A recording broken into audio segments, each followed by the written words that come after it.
to clean for Christmas and the New Year? I know, right? I'll be talking about that today. My name is Miracle and I am that cleaner girl. Welcome to my channel where I get to share tips on how to make cleaning a lifestyle. So many of us have issues when it comes to cleaning. Yes, we all do. We all have that challenge in our homes, especially if you live in a house that is not just for you alone, or you live in a huge house. Yeah, you get to have that challenge where you think of how you clean all the rooms, the kitchen, the porch, the walkway, the stairs, every corner of the house, and you want it to be sparkling, you know, looking all clean and shiny. Well, if that's a challenge you're facing, I have a solution for you. I've managed to do a breakdown of the cleaning of different areas in the house on different days. Anyways, depending on what pace you can move at, if you can do everything in one day, fine. But if you can't, you can do it in 3 days, you can do it in 1 week, depending on how long you want it to last for. But I've managed to do a breakdown to guide us. I personally use the top to bottom row for every cleaning I do. So we'll be starting from the rooms. For most houses, depending on the structure, but for most houses, most homes, the rooms are usually upstairs if it's a very big house. But then if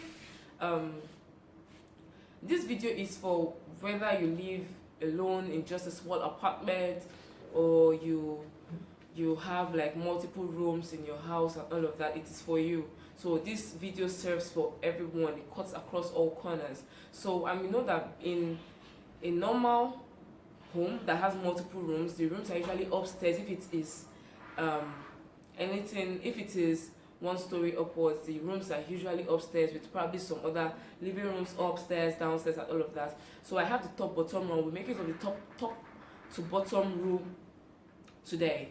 Start by decluttering. You declutter your wardrobe. You could say, okay, day 1, day 2, day 3, I want to do this, I want to do that, I want to do that. So for me, what I'm just going to be doing a breakdown for us, and then we get to break it down into how it works best for us. The second area we'll be talking about is the store. Now, for some houses, they do not have the store, they just have the kitchen. So if you have just the kitchen, you don't have a store in your house, you could just keep the store and move on to the kitchen. But here on my list, the second area we'll be moving down to is the store. So for the store, we do not have too many areas and too many things, so we could just take out all items that are not on a shelf or platter. Move them out first, just to clear the way for you. And then first we do is to clean the windows. Yeah, after cleaning your window, it depends on you can clean or wash your window. After cleaning your window, you move on to the shelf or the platter like shelf in your store. That's if you have something like that. So what I suggest is you take out an item, you clean that area, you put the item back. That way it's easier and more organized while cleaning. So you take out an item, you clean, and then like that you finish, and then you move on to the floor where you get to mop and clean. Then you can put all the items you took out back into the store. Do not forget to clean your door. And if you like, on the same day you can move on to the kitchen. But if not, you could just leave the kitchen for the next day and make it day 3. So third on our list, please do not forget to take out cobwebs when you're cleaning, especially in the store. You know, you don't pay so much attention to that area, so it's prone to cobwebs and spiders and all of that. So do not forget to take out cobwebs in every area of the house. And I always suggest that when cleaning, first you sweep. After sweeping, then you dust, and then you mop. That way, when you've swept, by the time you're dusting and you're coming back to the floor, dust does not rest back on the surfaces you've cleaned, and the mop is able to absorb the dust that must have dropped on the floor from all the surfaces you have cleaned. I hope you understand what I'm saying. Surfaces you have cleaned.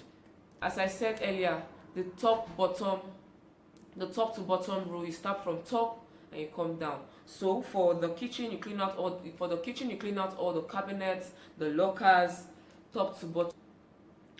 Ensure to clean the windows. Most of the time we don't pay attention to the kitchen windows. We pay attention to the windows of other rooms, or the living room, but we always neglect the window of the kitchen and the restrooms. So ensure you clean the kitchen window. After cleaning the window, next you focus on the air vents.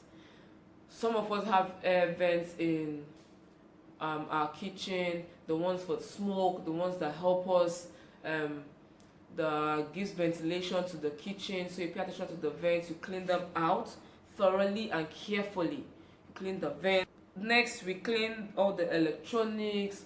Then we focus on the kitchen items. That's the fridge, the microwave, the oven, your blender, your electric kettle.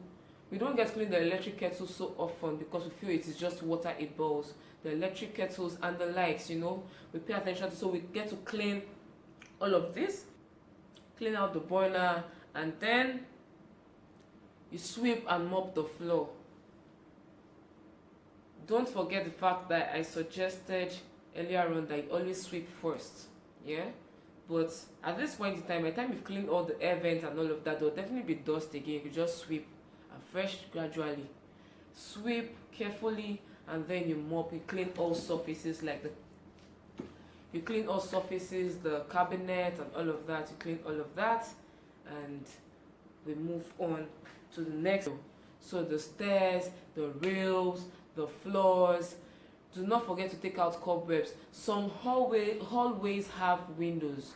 So if it is something you can climb to clean, then you do that. But if you cannot, you could make use of the duster, the one with the long handle. You can make use of the duster to take out dust around that area, take out the cobwebs, and then you pay attention to your rails, where you clean your rails, and then you move on to sweeping and mopping of the floor.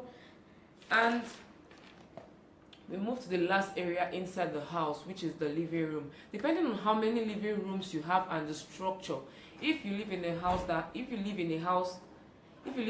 that has rooms upstairs with a living room upstairs, ensure that you clean the living room upstairs before you move downstairs.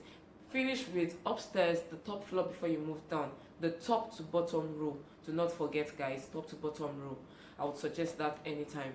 So the last on our list is for inside the house is the living room. For the come with the dining hall, yeah. But if it doesn't come with the dining hall, you could just clean the dining hall before moving down to the living room. So we clean the windows.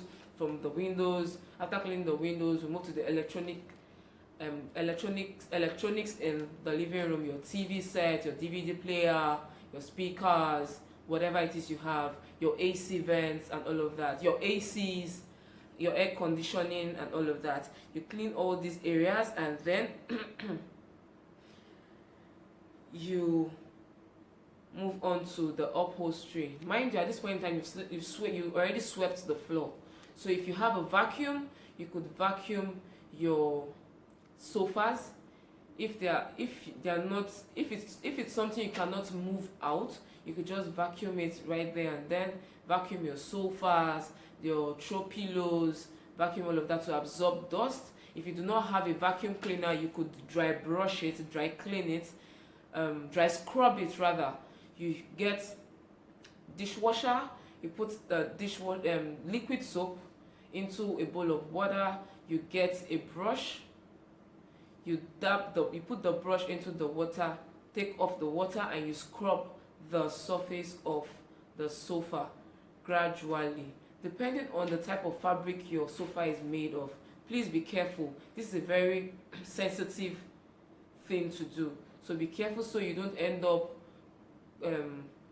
creating holes in your sofas and all of that, especially if it is made of cloth. You clean surfaces like your table, if the dining is together with the living room, your dining table and all of that, and then you mop the floor. After mopping the floor, you clean the doors, the knobs and all of that. Please do not forget to clean your light fixings in the living room. When you're cleaning the electronics, you also pay attention to the light fixings, and also those picture frames you have in your house. You clean all of that, and do not forget to take out cobwebs. I hope this has been able to help. Meanwhile, please guys, do not forget to like, share, comment, and subscribe. If you have not subscribed yet, do not forget to subscribe to my channel. It is totally free of charge, and I can assure you that you learn a lot.